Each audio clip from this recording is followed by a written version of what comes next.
Hey friends, welcome back to star markets. Last part உங்களுக்கு பிடிச்சிருந்துக்கும்னு நினைக்கிறேன். இன்னைக்கு நம்ம இந்த ட்ராமாவோட 13வது பார்ட் தான் பார்க்க போறோம். அது நான் மாஃபியா பசங்க சொல்லுவான், இங்கே ஷாக் ஆயிடுவா.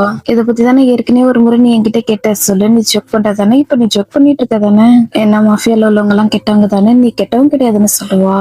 அவனு ஜோக் பண்ணல, நான் சொல்றது உண்மைதானே சொல்லுவான். சேக்கப்ப நீ கெட்டவனான்னு கேட்டுட்டு அழ ஆரம்பிச்சிருவா. சேக்கெல்லாம் இவளோட முகத்தை கூட பார்க்க முடியாது, ரொம்ப கஷ்டமா இருக்கும். ஹே காய்ஸ், நீங்க எல்லாரும் எனக்கு ஹெல்ப் பண்ணுங்க. டோங் உண்மையாவே கெட்டவனா? வெயிட் பண்ணுங்க காய்ஸ், உங்களுக்கு இதை பத்தி தெரியுமா? ஆரம்பத்துல இருந்தே உங்களுக்கு இதை பத்தி எல்லாம் தெரியுமா? அதாவது சேக் மாஃபியா பர்சன் உங்க எல்லாருக்கும் தெரியுமான்னு கேட்டுட்டு சேக்கு பாப்பா சோகமா இருக்குவான். கொஞ்ச நேரம் சேக்கோட முகத்தை குறுக்குன்னு பார்த்துட்டு நம்ம கிட்ட பேச ஆரம்பிப்பா. என்னோட ஹஸ்பண்ட் மாஃபியா பர்சன் சொல்லுவா. ஆனா சேக் உண்மையாவே மாஃபியானா என்ன? அவங்க எல்லாரும் கெட்டவங்களா? அவங்க ஏமாத்துக்காரங்களா? செருப்பு திருறவங்களா? அதனால தானே பணக்காரனா இருக்கியா? சேக் அவங்க கிட்ட வேணும்னு கேட்டு வாங்கிருக்கலாம்ல, எதுக்காக செருப்பெல்லாம் திருடுன்னு நினைக்கப்பா.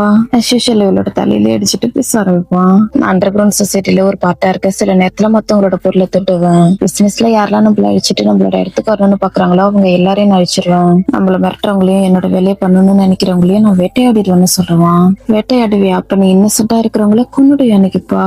இல்ல, அதாவது நான் என்ன சொல்ல வரேன்னா, தேவைப்பட்டா அதையும் பண்ணுவேன்னு சொல்லுவான். என் மேல இதெல்லாம் ஏத்துக்க முடியாது. ஷக்கையை பார்த்துட்டு இருப்பா. சேக்கோட கையை பிடிச்சிட்டு இருப்பான். கையை எடுத்துருவா.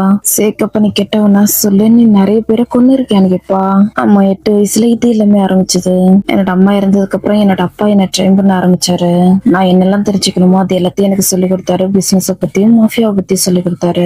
ஒவ்வொரு நாளும் காலையில நான் எழுந்திருக்கும் போது வலியோட தான் எழுந்திருப்பேன். ட்ரைனிங் எல்லாம் என்னோட உடம்பு முழுக்க தழும்பும் காயமும் இருக்கும்னு சொல்லுவான். இப்போ ஒரு பிளாஷ்பேக் வரும். அப்பா ஜெர்சனோட வீட்டுக்கு போகலாமான்னு கைசர் என்கிட்ட கேட்டான். அவன் புதுசா ஒரு வீட்டுக்கு வச்சிருக்கானா, வாலன்ஸும் வருவான்னு சொல்லுவான். வேணாம் மெச்சூரிட்டி இல்ல, அந்த பசங்க கூட விளையாடுறதுக்கு உங்ககிட்ட நேரம் இல்ல. இவனோட ரூமுக்கு போயிட்டு ட்ரைனிங்க்கு போறத ரெடியாது. ஸ்ட்ராங்கா இருந்தா மட்டும்தான் உங்க அம்மாவுக்காக நீ பழி வாங்க முடியும். என்ன நீ கத்துக்க வேண்டியது நிறைய இருக்குன்றத ஞாபகம் வச்சுக்கோன்னு சொல்லுவாரு. தேவனால எதுவும் பேச முடியாது, அமைதி அங்கிட்டு போயிடுவான். ட்ரைனிங்ல பெரிய பசங்க கூட சண்டை போட வேண்டியதா இருக்கும். அவங்கள இவனால அடிக்க முடியாது, பயங்கரமா அடி வாங்கிட்டு இருப்பான். அதனால இவ்வளவுதான் பண்ண முடியுமா? கடைசி வரைக்கும் நீ இப்படியே இருக்கணும்னு நினைக்கிறியா? பலவீனமா பாவமா இருக்கணும்னு நினைக்கிறியான்னு கேட்டுட்டு எடுத்து விடுவாரு. இந்த முறை பயங்கரமா அடிப்பான். இவன் மேல ஒரு அடி கூட விடாது, கீழே தள்ளி விட்டுருவான். கூட இவனோட கோவம் குறையாது, திரும்பவும் அடிச்சுக்கிட்டே இருப்பான். நான் என்னோட 10 வயசுல இறக்கமே இல்லாம துப்பாக்கியெல்லாம் எப்படி சொல்லணும்னு கத்துக்கிட்டேன்னு சொல்லுவான். அப்பா இவங்கிட்ட துப்பாக்கி கொடுப்பாரு. உடனே அப்பாவோட முகத்தை பார்ப்பான். என்னாச்சுடா நீ கோழையா? இது மாதிரி நீ முதுகெலும்பு இல்லாம இருந்தா உன்னை சுத்தி இருக்கிற எல்லாரும் இறத்துருவாங்க. கொல்லுன்னு சொல்லி துப்பாக்கி கொடுப்பாரு. ஆனா அப்பான்னு சொல்லிட்டு தங்கிட்டே இருப்பான். நான் தான் சொல்றல இவனை கொண்டுடுன்னு சொல்லிட்டு கையில துப்பாக்கி கொடுப்பாரு. இவனுக்கு இதுல எல்லாம் சுத்தமா விருப்பம் இருக்காது. முகத்தை திருப்பிக்கிட்டு சுட்டுருவான். அப்பதான் நான் கொலைக்காரனானு, நான் கெட்டவனா மாறிட்டேன். அப்ப நான் புதுசா பிறந்த மாதிரி இருந்துச்சு. என்கிட்ட இறக்க குணம் சுத்தமா இல்ல. என்னோட அப்பா என்னை அவமானப்படுத்துறது, எனக்கு சாபம் விடுறது எல்லாத்தையும் நான் பொறுத்துக்கிட்டேன். என்னால என்னோட அம்மாவை பாதுகாக்க முடியாம போனதாலதான் என்னோட அம்மா இறந்துட்டாங்கன்னு என்ன பிளேம் பண்ணாரு.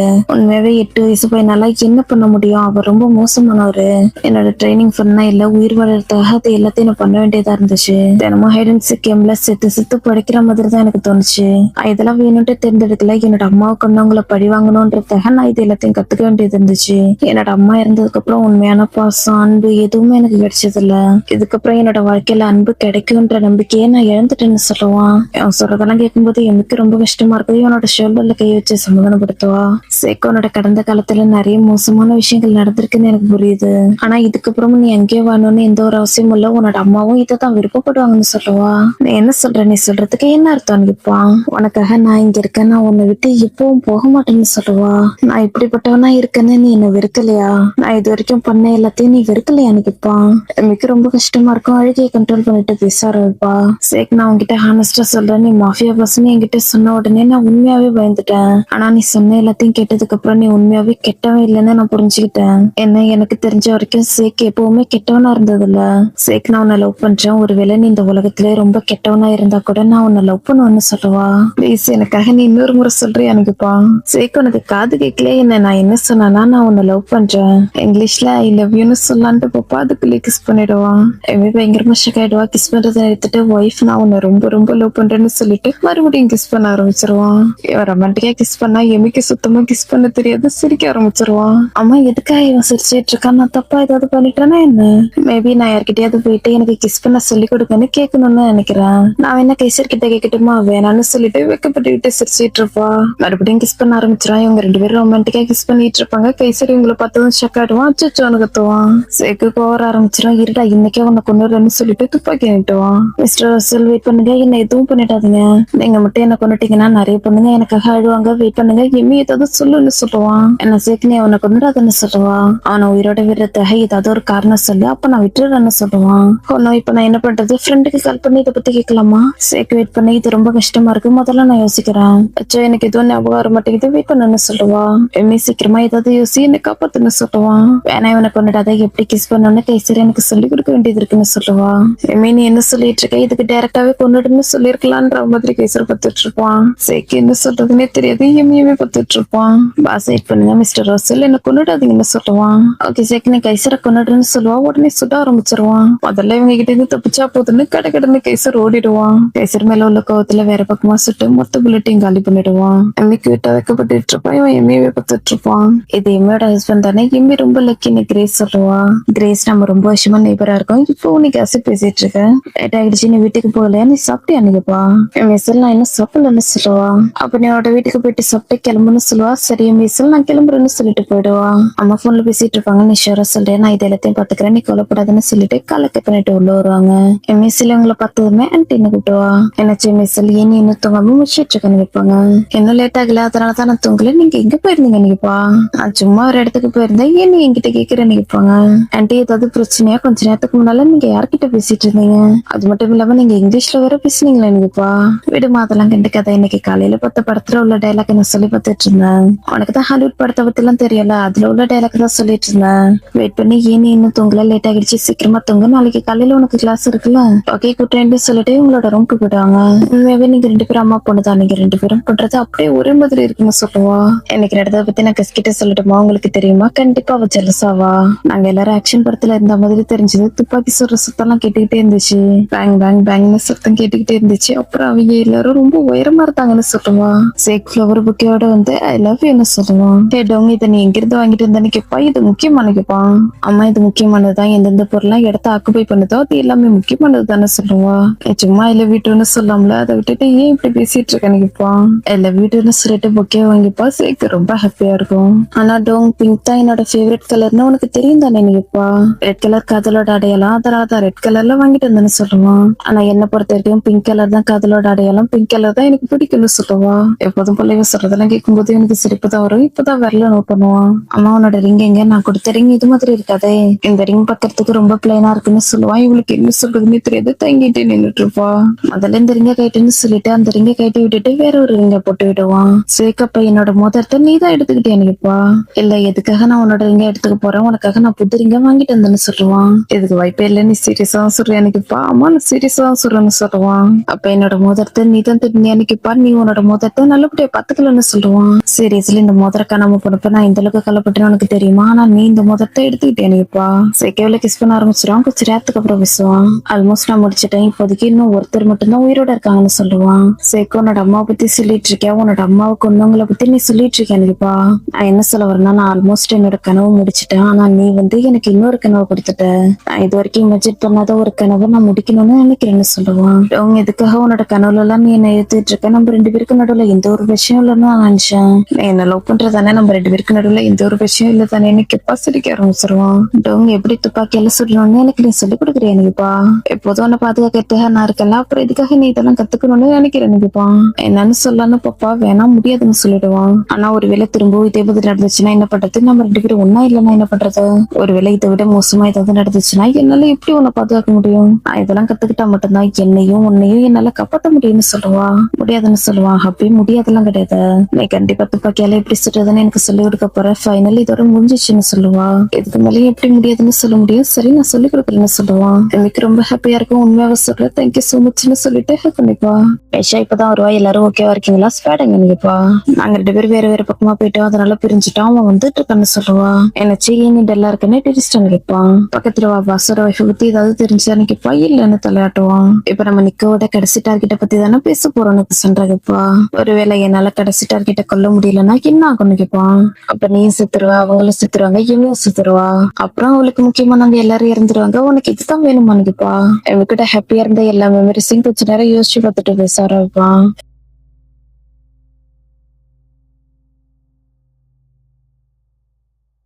இப்ப நம்ம டிஸ்கஸ் பண்றதுக்கு முக்கியமானது எதுவும் இல்லைன்னா நான் கிளம்புறேன்னு சொல்லுவான். நிக்கோ என்னாச்சு, எதுக்காக நீ அவசரப்படுற நிக்கப்பா, ஏன் இப்படி கேள்வி மேல கேள்வியா கேட்டுட்டு இருக்க, நான் எல்லாத்தையும் உங்ககிட்ட எக்ஸ்பிளைன் பண்ணுமா நிக்கப்பா. நிக்கோ பார்த்து பேசி இது முதல்ல கோவமா பேசிட்டு இருக்காதுன்னு டெரிஸ்டான் சொல்லுவான். நிக்கோவால இதுக்கு மேலேயும் பொறுமையா இருக்க முடியாது, கொஞ்ச நேரம் அமைதியா இருந்துட்டு கிளம்பிடுவான். உன பேரும் எதுவும் பேசாம மாத்தி மாத்தி ஒருத்தர் பார்த்துட்டு இருப்பாங்க. நிக்கோக்கு எம்மியோட அம்மாவை கொல்றதுக்கு சுத்தமா விருப்பம் இருக்காது, ட்ரிங்க் பண்ணிட்டு நடந்து போய்கிட்டு இருப்பான். எம்மி காலையில இருந்ததுமே டேபிள்ல இருக்கிற ரோஸா பாப்பா கூடவே சேர்க்க எழுதிருக்கதையும் பாப்பா, பிரேக்ஃபாஸ்ட் ரெடியா இருக்கு, நீ என்ன ரொம்ப நேரம் வெயிட் பண்ண வைக்காத, ஐ லவ் யூ ஒய்ஃப்னு எழுதிருப்பான். இது மாதிரி ஃபிளவர்ஸ் உங்க எல்லாருக்கும் கிடைச்சிருக்கான்னு கேட்டுட்டு நம்மள கலாய்ச்சிட்டு போவா. சேக்கிவளுக்காக சாப்பாடு எல்லாத்தையும் சமைச்சிட்டு அழகா அரேஞ்ச் பண்ணி வச்சிட்டு இருப்பான்.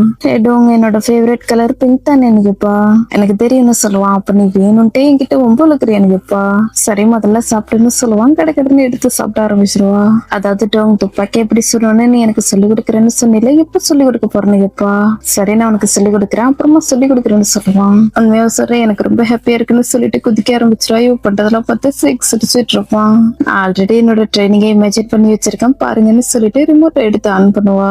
எம்மி துப்பாக்கியோட நின்னுட்டு இருப்பா. ப்ளீஸ் என்ன கொண்டுடாதுன்னு சொல்லி கத்திட்டு இருப்பான். ரெண்டு பேரும் இவளுக்கு பின்னாடி வந்து துப்பாக்கி கீழே வைன்னு சொல்லுவாங்க. சமத்த பிள்ளைய துப்பாக்கி கீழே வச்சுட்டு ரெண்டு பேரு கூட சண்டை போட ஆரம்பிச்சிருவா. சேக்கு ஒரு பக்கம் எழுதிட்டு இருப்பான். எப்போதும் போல எம்மியோட இமேஜினேஷன் அன்லிமிட்டடா போய்கிட்டு இருப்போம். டே என்ன தைரியம் தான் நீங்க என்கிட்டயும் மோதிங்க, நான் உங்களை சும்மாவே விட போறது இல்லைன்னு சொல்லிட்டு ரெண்டு பேரையும் சுட்டு கொண்டுடுவா. அடுத்து சேக்கு சுருக்காக துப்பாக்கி நிட்டுவா. நல்லா பண்ணுங்க, இந்த துப்பாக்கி கூட பிங்க் கலர்ல தான் இருக்கும், ப்ளீஸ் என்ன விட்டு, நான் சண்டை ஆகிறேன், ப்ளீஸ் ஒய்ஃப் என்ன விட்டுன்னு கத்துவான். சேக்கிஞ்சிரத பார்க்கும்போது இவளுக்கு ரொம்ப ஹாப்பியா இருக்கும், சிரிக்க ஆரம்பிச்சிருவா. இமேஜினேஷன்ல நடந்தது எல்லாமே உண்மையா நடந்த மாதிரி இவ பாட்டுக்கு சிரிச்சுட்டே இருப்பா. பொண்ணு இந்த முறை நீ என்ன பைத்தியக்காரத்தனத்தை இமேஜின் பண்ண நினைப்பான். அது ஒண்ணும் இல்ல, நீ துப்பாக்கி எல்லாம் சுடுறதுக்கு எனக்கு சொல்லிக் கொடுக்கும் போது எப்படி இருக்கும்னு நான் இமேஜின் பண்ணு சொல்லுவா. உனக்கு நான் எல்லாத்தையும் கத்து கொடுக்குறேன், அதாவது கத்து கொடுக்குறேன்னு மட்டும் சொன்னேன், நீ கத்துக்கோ, ஆனா உன்னோட விருப்பப்படி நீ எல்லாத்தையும் பண்ணிட்டு இருக்க கூடாது, வர இப்போ நான் அந்த பஸ் இதை நீ ஞாபகம் வச்சுக்கோன்னு சொல்லுவான். இதெல்லாம் ஃபேராவே இல்லை, என்னால ஏத்துக்க முடியலன்னு சொல்லுவா. ஒய்ஃப், நான் மாஃபியா உலகத்துல மாஃபியா பாஸ்ன்றத நீ சீக்கிரட்டா வச்சுக்கோ, அப்புறம் ஹோட்டல்ல நடந்ததையும் சீக்கிரட்டா வச்சுக்கோ, யார்கிட்டயும் சொல்லாதான்னு சொல்லுவான். ஓகே டோங், உன்னோட சீக்கிரட்டை என்கிட்ட சேஃபா இருக்குன்னு சொல்லுவா. சேக்கு இப்பதான் நிம்மதியா இருக்கும் ஓகேன்னு சொல்லுவான். அப்கோர்ஸ் கண்டிப்பா நான் இதை சீக்கிரட்டா வச்சுக்குவான், ஒருவேளை இவன் ஜெயிலுக்கு போனானா கூடவே நானும் ஜெயிலுக்கு போக வேண்டியதா இருக்கும், நான் சொல்றது சரியா, உண்மையாவே இவன் எதை பத்தியும் யோசிக்க மாட்டேங்கிறான்னு சொல்லுவா. வா சாப்பிடலான்னு கூப்பிட்டுவான். கிடக்கட்டுன்னு உட்காந்து சாப்பிட ஆரம்பிச்சிருவா. நம்ம ரெண்டு பேரையும் ஒன்னா பாக்கிறதுக்கு ரொம்ப நல்லா இருக்குன்னு அந்த பொண்ணு சொன்னா, நம்ம ரெண்டு பேரும் டேட் பண்றோம்னு அவன் நினைச்சிருக்கத்தானே வாய்ப்பு இருக்குன்னு சொல்லுவான். டே நீ ரொம்ப ஆசைப்படுறா, இதெல்லாம் நடக்கிறதுக்கு வாய்ப்பே இல்லைன்னு சொல்லுவா. மோமோ, இது நீ இது நான், நம்ம ரெண்டு பேரும் ஒண்ணு சேர்ந்தா ரொம்ப பர்ஃபெக்டா இருக்கும்னு சொல்லுவான். இது நீனு இது நானா, நம்ம ரெண்டு பேரும் பர்ஃபெக்டான மேட்சே கிடையாது, ஏன்னா நம்ம மனுஷி நீ விலங்கு, அதனால நம்ம ரெண்டு பேரும் சேர்ந்தா நல்லா இருக்காதுன்னு சொல்லுவா. கெவின் அவனோட புது கேர்ள் ஃப்ரெண்டோட வந்து ரெண்டு பேருக்கும் ஆகி சொல்லுவான். லோயி எம்இஎஸ்எல் ரெண்டு பேருக்கும் பேச சுத்தமா விருப்பம் இருக்காது, பார்த்துட்டு இருப்பாங்க. எம்மி ஃபாஸ்டா ஓடி வந்து எல்லாருக்கும் ஹாய் சொல்லுவா. ஹாய், என்னோட பேரு சப்ரினான்னு சொல்லிட்டு கேர்ள் ஃப்ரெண்ட் இன்ட்ரோடியூஸ் ஆகிப்பா. மோமோ இப்ப நான் கிளம்புறேன்னு சொல்லிட்டு லூயி கோமா இங்க இருந்து போயிடுவான். நான் உங்ககிட்ட ஒரு அட்வென்ச்சர் கதையை சொல்லணும்னு சொல்லுவா. என்ன சொல்லிட்டு இருக்க, அட்வென்ச்சர் கதை எனக்குப்பா, என்ன பண்றது, நீ தான் எங்க கூட வர முடியல, நீ மட்டும் வந்திருந்தீங்கன்னா ரொம்ப நல்லா இருந்திருக்கும். அங்க ஒரு ஃபேன்சியான ஹோட்டலுக்குள்ள போனா, அதுக்குள்ள போகும்போது ஆக்ஷன் படத்துக்குள்ள போன மாதிரி இருந்துச்சு. அவங்க எல்லாரும் உயரமா இருந்தாங்க, கையிலன்னு சொல்ல வருவா, அதோட ஸ்டக் ஆகிடுவா. என்னாச்சு இவளுக்கு, ஏன் அமைதியாகிட்டான்னு எம்ஏ சொல்ல ஆர்வமா பார்த்துட்டு இருப்பா. சேக்க சுட்டது ஞாபகம் வந்துடும், உடனே பயந்து போய் கத்த ஆரம்பிச்சிருவா. எம்ஏ அவங்க ஏதோ கையில வச்சிருந்தாங்கன்னு சொல்லி, என்ன வச்சிருந்தாங்கன்னு கேட்பா. அவங்க எல்லாரும் கையில ஒயின் வச்சிருந்தாங்க, அதுக்கப்புறம் ஆக்ஷன் படத்துக்காக நாங்க வீடியோ எடுத்தோம், அவ்வளவுதானே சொல்லுவா. அவ்வளவுதானா, இதை நீ எனக்கு மெசேஜாவே அனுப்பியிருக்கலாம்ல கேட்பா. என் மெசேஜ் நீ மட்டும் சாப்பிட்டுட்டு இருக்க, எனக்கு சாப்பாடு இல்லையான்னு கேட்பா. இந்த சாப்பாடு லூயிக்காக வாங்கினது, அவன் தொட கூட இல்ல, அதனால நீ சாப்பிட்டுன்னு சொல்லுவா. சரணா டேபிள் கட்டில தேட ஆரம்பிச்சிருவா. உனக்கு என்னாச்சுன்னு என்னத்தை தேடிட்டு இருக்கேன்னுப்பா. கேஸ்மோ எங்க, நான் அவனதான் தேடிட்டு இருக்கேன்னு சொல்லுவா. எனக்கு அவன் காலேஜ்க்கு வரல போல, அவன் எங்க போனான்னு எனக்கு தெரியலன்னு சொல்லுவா. ஒன்னும் அவன் எங்க போயிருப்பான்னு கேட்டுக்கிட்டே திரும்புவா. கார்டியன் நெஞ்சில பார்த்ததுமே ஷாக் ஆயிடுவா. கார்டியன் நெஞ்சில் நீங்க ஓகேவா இருக்கீங்களா, உங்களுக்கு எதுவும் ஆகல இல்லன்னு கேட்பா. எனக்கு எதுவும் ஆகல, பார்த்தா நீயும் ஓகேவா இருக்கிற மாதிரி தான் எனக்கு தோணுதுன்னு சொல்லுவாங்க. ஆமா நான் ஓகேவா தான் இருக்கேன், இவங்க பாக்குறதுக்கு அழகா இருக்காங்க தானே கேட்பா. நான் கடற்கடன்னு ஓடி வந்து இவங்க கிட்ட பேசுவா. ஹை ஃபஸ்யா, ஹாய் எம்மி, நீங்க எல்லாம் ஒன்னா பேசிட்டு இருக்கிறத பார்க்கும்போது எனக்கு ரொம்ப சந்தோஷமா இருக்கு. சரி நாங்க ரெண்டு பேரும் கிளம்புறோம், நீங்க ரெண்டு பேரும் பேசுங்கன்னு சொல்லுவா. ஹே புது பொண்ணை பார்த்து பேசு, நான் உன்னை வான் பண்றேன்னு எம்மி சொல்லுவா. கேஸ் வேணா விட்டு நீ இப்படி எல்லாம் பேசிட்டு இருக்காதன்னு எம்மி சமுதாயப்படுத்திட்டு இருக்கணுவா. என்ன பேசும்போது உன்னோட ரியாக்ஷன் எல்லாம் சரியில்லை, அப்படியே உன்னோட நாக்கை நான் கட் பண்ணிடுவேன்னு சொல்லுவா. கேஸ் முதல்ல உட்காரு, நீ இப்படி எல்லாம் பேசிட்டு இருக்காதன்னு எம்மி சமுதாயப்படுத்துவா. இவ ரொம்ப ஓவரா பேசிட்டு இருக்கா, இவள எனக்கு சுத்தமாவே பிடிக்கலன்னு சொல்லுவா. அவளோட பேரு ஃபியோனா, சேக்கோட எக்ஸ்ன்னு காதல சொல்லுவா. என்ன அவ எக்ஸ் கேர்ள் ஃப்ரெண்டா, அப்பா அவ எக்ஸ் கேர்ள் ஃப்ரெண்ட் அவ்வளவுதானே, அப்ப நான் அவளை கண்டிப்பா அடிச்சாகணும்னு சொல்லிட்டு இங்க இருந்து போகலான்னு பாப்பா. உனக்கு ஒண்ணு தெரியுமா, அவ நல்ல பொண்ணுதான், இருக்கா, ஆனா கொஞ்சம் வேடா நடந்துக்குவா. சில நேரத்துல அவ ஒன்ன மாதிரியே நடந்துக்குவான்னு சொல்லவும் எனக்கு என்ன மாதிரியா நினைப்பா. எதுக்காக குவாடின், ஏஞ்சல், ஃபியோனா, கெவினோட கேர்ள் ஃபிரெண்ட் எல்லாரும் ஒன்னா இருக்காங்க. அவங்க எல்லாரும் ஃப்ரெண்ட்ஸா? சீக்கிரமா என்கிட்ட சொல்லுங்க. நீங்க எல்லாரும் காசு பேசுறதுல குயின்னு எனக்கு தெரியும். கண்டிப்பா உங்களுக்கு ஏதாவது தெரிஞ்சிருக்கும். சீக்கிரமா சொல்லுங்க. அச்சோ, நீங்க எல்லாரும் ரொம்ப ஓவரா நடந்துக்கிறீங்க. உண்மையாவே இவங்க எல்லாரும் ஃப்ரெண்ட்ஸா நினைப்பா. நெக்ஸ்ட் எல்லாம் எம்ஏ டெரஸ்க்கு கூட்டிட்டு வருவா. எல்லாருக்கும் ஹை சாட்டவா. கைசர் எமினு கூப்பிட்டோம். மத்தவங்க எல்லாரும் எமினு சொல்லுவாங்க. உண்மையாவே இவங்க எல்லாரும் மாஃபியா பஸ் சேர்ந்தவங்களா? இவங்களெல்லாம் பாக்குறதுக்கு அப்படி தெரியவே இல்ல. ஆனா அதுதான் எனக்கு ரொம்ப பிடிச்சிருக்குன்னு சொல்லிட்டு திரும்பி வைப்பா. துப்பாக்கி பார்த்ததும் ஷக் ஆயிடுவா. வா, இங்க நிறைய இருக்கு. ஏனி மீனி மீனிமோ இதுல நான் எதை செலக்ட் பண்றதுன்னு கேப்பா. தெரியாதனமா இவளை இங்க கூட்டிட்டு வந்துட்டோமோ, பட்டதெல்லாம் ரொம்ப ஓவரா இருக்குன்ற மாதிரி பார்த்துட்டு இருப்பான். இதை செலக்ட் பண்றமா இல்ல இதை செலக்ட் பண்றமா, இதை செலக்ட் பண்றேன்னு சொல்லிட்டு பெரிய துப்பாக்கி எடுக்கலான்னு பாப்பா. இவளோட கையிலேயே அடிப்பான். துப்பாக்கியால எப்படி சொல்றதுன்னு நீ எனக்கு சொல்லி கொடுப்பேன்னு நான் நினைச்சேன்னு சொல்லுவா. சரி சொல்லித்தரேன், ஆனா அப்புறமா சொல்லித்தரேன்னு சொல்லுவான். நீ சொல்றதுக்கு சொல்லி கொடுக்கலன்னா விட, நான் கிஸ் பண்றது எப்படின்னு கத்துக்கிறேன். கைசர்னு கூப்பிட்டுவா. பக்கத்துல வந்து என்ன நினைப்பான். கைசர் எப்படி கிஸ் பண்ணணும்னு நீ எனக்கு சொல்லி கொடுன்னு சொல்லுவா. இவனுக்கு பொறையற ஆரம்பிச்சிரும். நான் ஹேண்ட்ஸமா இருக்கேன்னு எனக்கு தெரியும். இருந்தாலும் என்னோட உயிர் மேல நான் அதிகப்படியான மதிப்பு வச்சிருக்கேன். நீ வேணா லெர்விக்கு ட்ரை பண்ண. கிஸ் பண்றதுல அவன் தான் எக்ஸ்பர்ட்னு சொல்லிட்டு எஸ்கேப் ஆயிடுவான். லெர்விக்கு எப்படி கிஸ் பண்ணணும்னு இவன் உங்ககிட்ட கத்துக்கணும்னு நினைக்கிறான்னு வா சொல்லுவான். என்ன சொல்லிட்டு இருக்க? எதுக்காக என்கிட்ட கத்துக்கணும்னு ஆசைப்படுறான்? கிஸ் பண்றதுல நான் எக்ஸ்பர்ட்னு எனக்கு தெரியும். நிறைய பொண்ணுங்க எனக்காக சுத்தி இருக்காங்கன்னு சொல்லுவான். சவப்பெட்டி விற்பனைக்குள்ளது, ஒண்ணு வாங்கினா ஒண்ணு ஃப்ரீன்னு வா சொல்லுவான். எனக்கு ஒண்ணு புரியாது. எதுக்காக இவன் இப்படி சொல்லிட்டு இருக்கானு பாப்பா. ஒருவேளை இவளுக்கு கிஸ் பண்ண கத்து கொடுத்தா அடுத்த நிமிஷம் உயிரோட இருக்க மாட்டாங்கன்னு இவங்களுக்கு தெரியுது. எனக்கு தான் புரியல. இறுதி ஊர்வலத்துக்கான கார் வாடகைக்கு கிடைக்கும்னு ஜேக்கப் சொல்லுவான். ஹே காய்ஸ், எனக்கு சொல்லி கொடுக்கறதுல உங்க யாருக்கும் விருப்பம் இல்லையானுப்பா. எல்லாமே நான் அப்படிலாம் எதுவும் சொல்லல. உனக்கு பாஸ் சொல்லி கொடுத்தா நல்லா இருக்கும்னு சொல்லுவான். இப்ப வரைக்கும் அவங்க பேச எதையும் கேட்கல. பாப்பகலான்னு கூப்பிட்டுவான். இவளுக்கு ரொம்ப ஆர்வமா இருக்கும். ஜாலியா போயிட்டு பக்கத்துல நிப்பா. அடுத்து செட் பண்ணி வச்சிருக்கதெல்லாம் பார்க்கும்போது இவளுக்கு ரொம்ப ஆர்வமா இருக்கும். இந்த துப்பாக்கி எல்லாமே நம்மளோட தான் நிப்பா. இவளோட கையிலேயே அடிப்பான். எதுக்காக நீ என்னோட கையிலேயே அடிச்சிட்டு இருக்க நிப்பா. நான் சொல்ற வரைக்கும் துப்பாக்கி சுடாத. துப்பாக்கில நிறைய வகை இருக்கு. ஆனா உனக்கு சூட் ஆகிற துப்பாக்கி இதுதான். செமி ஆட்டோமேட்டிக் பிஸ்டல்னு சொல்லுவான். பெர்ஃபெக்டா இருக்கு. இதை யூஸ் பண்றது ரொம்ப ஈஸியா இருக்குமா நிப்பா.